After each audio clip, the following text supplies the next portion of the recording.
La qualità dell'aria è in continuo lieve miglioramento, ma ancora non basta. Il terzo summit di aria pulita per il Veneto, organizzato a Venezia da Legambiente in collaborazione con la regione e l'ARPAV, disegna sì un quadro che si evolve positivamente, ma non abbastanza e non abbastanza in fretta. Concorrono alla qualità dell'aria le emissioni che vengono dal comparto del traffico, quindi quello della mobilità, soprattutto su strada, su gomma, di mobilità privata, ma c'è anche il riscaldamento delle abitazioni, quindi che conta molto, soprattutto quello che viene dall'utilizzo della legna, della biomassa, e poi conta molto anche l'agricoltura, soprattutto la zootecnia. L'aggiornamento del piano regionale per il risanamento dell'atmosfera è teso anche verso la nuova direttiva europea sulla qualità dell'aria, che stabilisce il rispetto entro il 2030 di limiti significativamente più severi di quelli attuali. Le misure sono molte: la rottamazione delle auto, la rottamazione delle vecchie stufe, dei vecchi impianti di riscaldamento, l'efficientamento energetico degli edifici,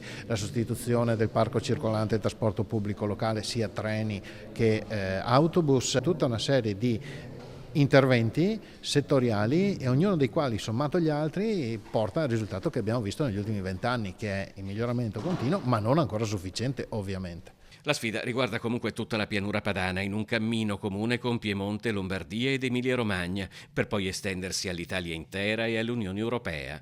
Legambiente Veneto riconosce lo sforzo degli enti pubblici locali, dalla regione alle province e a molti comuni. Ovvio che i margini di miglioramento sono tanti, ma questo passa anche dal cambiamento delle abitudini di ogni singolo di noi. Dobbiamo usare meno la macchina, più la bicicletta, più i mezzi pubblici.